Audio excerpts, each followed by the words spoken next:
Selamat pagi semua. Hari ini kakak akan menjelaskan tentang kaidah pencacahan. Oke, untuk adik-adik yang udah pernah ngedengerin tentang kaidah pencacahan, di kelas 12 sepertinya sudah dipelajarin bukan? Iya, bukan sih. Nah, oke. Perkenalkan kakak Kak ini Naibaho yang akan menemani kalian hari ini untuk membahas tentang kaidah pencacahan. Nah, seperti yang kita ketahui, kaidah itu adalah aturan. Nah, aturan. Nah, bisa jadi dibilang aturan, ya kan? Nah, sekarang si kaidah pencacahan sih berapa sih, Kak? Dibagi berapa gitu? Oke, kaidah pencacahan atau aturan pencacahan dibagi atas beberapa. Yang pertama ada namanya kaidah penjumlahan. Yang kedua, kaidah perkalian.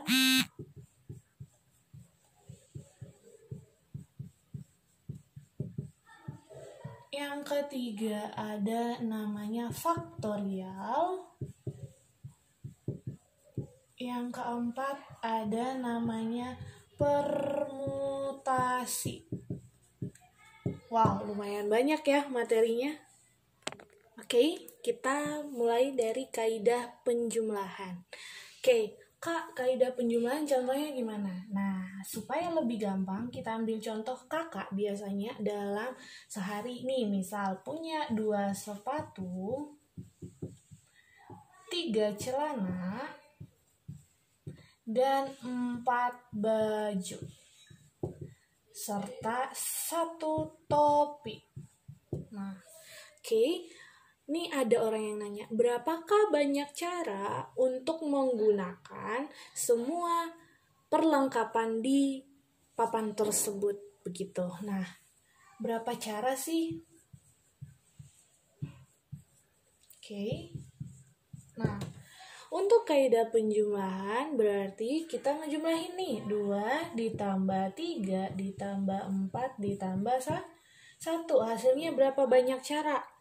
5, 10. Ada 10 cara yang bisa digunakan untuk semua baju tapi satu-satu saja gitu. Jadi nggak ada yang sama gitu. Paham? Oke, selanjutnya kaidah perkalian. Yang jadi contohnya yang pertama, nih ada seorang pembeli membeli makanan di supermarket.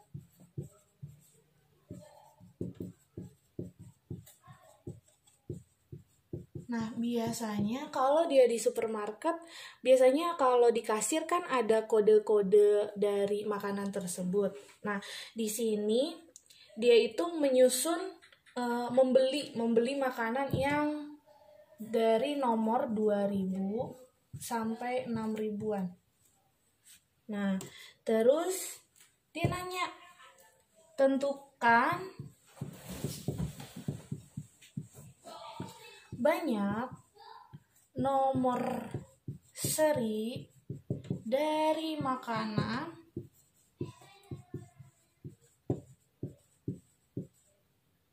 yang angkanya sama.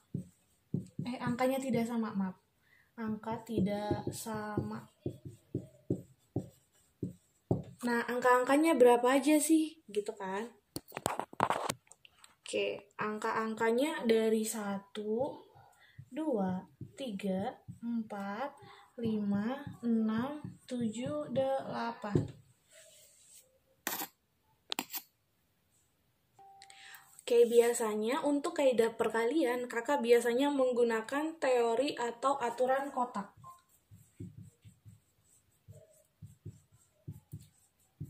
Nah, aturan kotak. Kak, gimana sih maksudnya? Tadi kita disuruh dari 2000 sampai 6000 angka serinya. Dan kita disuruh untuk angka tidak sama. Jadi, angka berikut ini adalah dari ribuan, ratusan, puluhan, dan satuan. Nah, oke, kita siapkan ada 4 kotak. 1, 2, 3, dan 4. Kak, cara ngerjainnya gimana? Nah, kita lihat di sini angka dari 2000 sampai 6000 dan angka-angka yang diberikan adalah 1, 2, 3, 4, 5, 6, 7, 8. Nah, dari angka-angka berikut ini antara 2000 sampai 6000 ada berapa angka gitu, ribuan. Oke, aturan yang pertama dari 2000 berarti 2000 ikut juga kan 2, 3, 4, 5, dan 6. Berarti 2, 3, 4, 5, 6. Maaf, dari 2000 berarti 2-nya nggak ikut. Berarti 3, 4, 5, dan 6. Nah, ada berapa angka? 1, 2, 3, 4. Berarti ada 4 bilangan. Berarti yang kita masukkan di ribuan ini adalah angka 4. Begitu. And then yang kedua, posisi di ratusan. Nah, sisa dari 4 bilangan itu berarti kan ada 4 bilangan. Angka 4 udah kita pakai nih. Berarti sisa berapa? 1, 2, 3, 4, 5, 6, dan 7. Berarti ada 7 bilangan. Karena apa? Karena kita udah pakai satu bilangan 4. Terus yang ketiga, berarti ribuan, ratusan, puluhan. Berarti kita udah pakai 2 angka nih. 4, 7. Terus yang ketiga, sisa berapa angka lagi dari mereka 1, 2, 3, 4, 5, 6, 7, 8. Ada sisa dari 6 lagi, 6 angka. Berarti 6 bilangan. Berarti 6 bilangan. Berarti kita masukkan di kotak ketiga atau puluhannya adalah 6. Sampai sini paham? And the last, nomor 4 adalah satuannya. Nah, otomatis kita udah pakai berapa angka nih? 4, 7, dan 6. Sisa berapa bilangan lagi? Berarti 1, 2, 3. Kita pakai 3, berarti sisa 5. Berarti 5 bilangan. Otomatis kita masukkan di sini adalah angka 5. Oke? Paham? Kak, terus gimana dong, Kak? Hasilnya berapa gitu? 4765 kah? Tidak, karena kita memakai aturan kotak. Nah, kita kan disuruh mencari cara ada berapa angka sih dari 2000 sampai 6000 angka-angka berikut. Berarti kita harus ngaliin nih. Nah, kita harus ngaliin. Hasilnya adalah 4 kali 7 kali 6 kali 5. Hasilnya berapa? 28 kali 30. 28 kali 3, 2442 berarti 8. 840 cara menyusun angka 1, 2, 3, 4, 5, sampai 8 dari 2000 sampai 6000. Oke, sampai sini ya adik-adik. Terima kasih. Next, karena kita kebanyakan materi, and then kita pakai yang ketiga, yaitu faktorial. Nah, Kak, faktorial gimana? Kalian sepertinya sudah pernah mempelajari faktorial di kelas 11 SMA, baik IPS maupun IPA. Kak, faktorial apa sih? Faktorial itu adalah perkalian bilangan berurut. Perkalian bilangan. Kakak nulis B-nya ya. Berurut. Oke. Nah, Kak, contohnya gimana? Nah, ciri khas atau notasi dari faktorial adalah tanda seru nih. Manggilnya faktorial. Jadi, misalnya kakak tulis 1 faktorial itu artinya gimana sih, Kak? Berarti 1. Kalau dia 5 faktorial berarti 5 dikali 4 kali 3 kali 2 kali 1. Sesuai nggak sama kata-katanya bilangan berurut?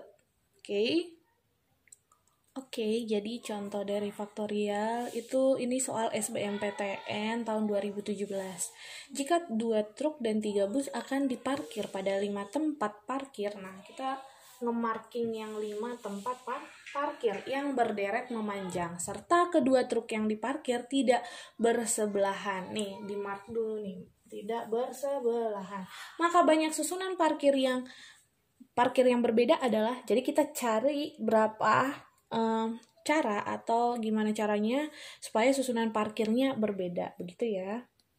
Nah, biasanya kalau kakak ngerjain soal begini, kakak langsung ingat tadi yang kita marking adalah 5 mobil dengan posisi parkir. Nah, kita cari dulu nih posisi parkirnya dia yang bebas. Pertama, posisi parkir bebas. Nah, ada berapa mobil sih tadi? Ada 5 mobil, truk maupun bus atau busnya. Berarti kita buat 5 faktorial. Nah, berarti 5 faktorial itu berapa? 5 kali 4 kali 3 kali 2 kali 1. Biasanya sih kalau faktorial itu kalian bisa ngapalin angkanya sih sebenarnya. 20 kali 6 kali 6. Berarti 120. Oke, ini parkir bebas. Kemudian dia katanya di sana banyak susunan parkir untuk 5 mobil di mana 2 mobil truk harus berdekatan. Nah, jadi kita harus menganggap nih 2 mobil truk itu adalah satu. Nah, unsurnya itu yang akan disusun adalah 4. Saat posisi truknya berdekatan, berarti ada 2 faktorial. Nah, posisi yang mungkin terjadi sehingga banyak posisi parkirnya adalah, berarti ada berapa tuh?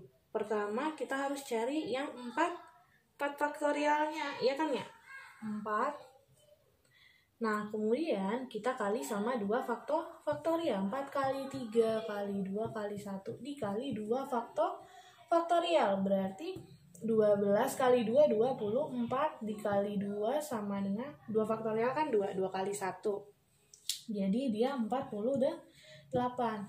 So, berarti banyak susunan yang parkir bebas harus dikurang posisi parkir di mana truk harus berdekatan, begitu. Ya, berarti kita kurangin yang bebas sama yang ini. Berarti 120 dikurang 48. Hasilnya berapa? Ya, pintar, 72. Jadi ada 72 caranya.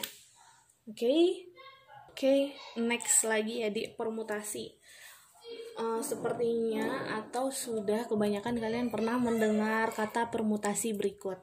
Nah, si permutasi ini adalah sama kayak faktorial, cuman bedanya ini susunannya yang berurut dari semua atau sebagian elemen dari semua himpunan atau semua atau suatu himpunan. Nah, begitu. Kak, contoh permasalahan apa sih dalam kehidupan sehari-hari yang bisa kita gunakan?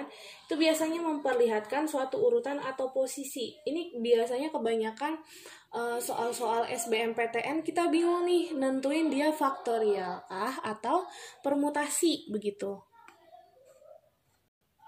Oke, nah sekarang kita lanjut ya. Yang permutasi adalah susunan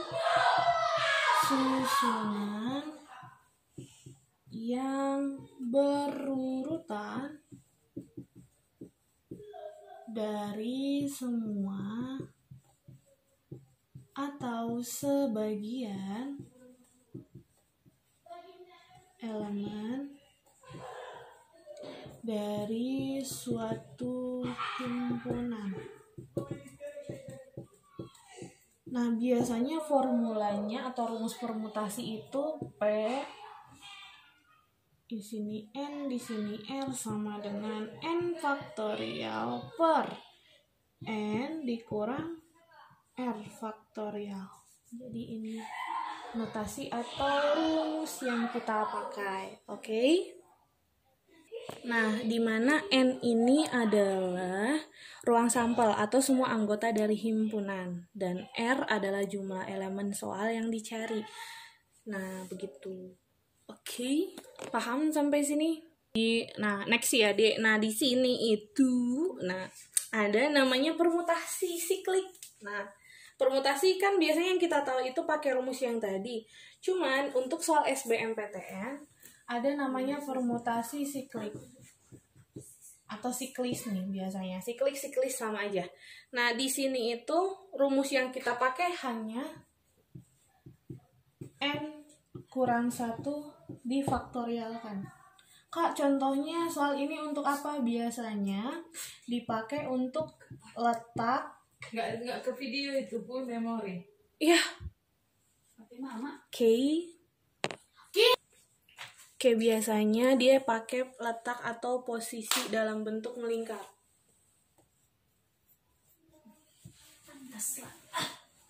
Tapi apa baju? Nah, Oke, nih contoh dari permutasi. Jika di satu kelas terdapat 12 siswa, maka banyaknya cara memiliki ketua, wakil ketua, sekretaris dari 12 siswa dalam satu kelas adalah, nah berarti kita punya ada berapa calon? Ketua, wakil ketua, dan sekretaris. Berarti ada 3 siswa yang harus jadi pengurus kelas, dan kita hanya memiliki siswa 12, berarti 12 siswa. Jadi kita harus pakai permutasi karena ini adalah satu himpunan. Elemennya siapa aja? Siswa tersebut. Ada 12 siswa. Nah, jadi kita pakai caranya gimana? 12, permutasi 12 dan 3. Ada 2 yang harus kita cari. Nah, rumusnya kayak tadi. Berarti berapa dong? 2n. N-nya itu adalah mereka. Berarti 12 faktorial per. Di bawahnya berapa? Ada 12 siswa, harus dikurangi 3. 12 dikurang 3. Jangan lupa ada faktorialnya. Otomatis berapa nih? 12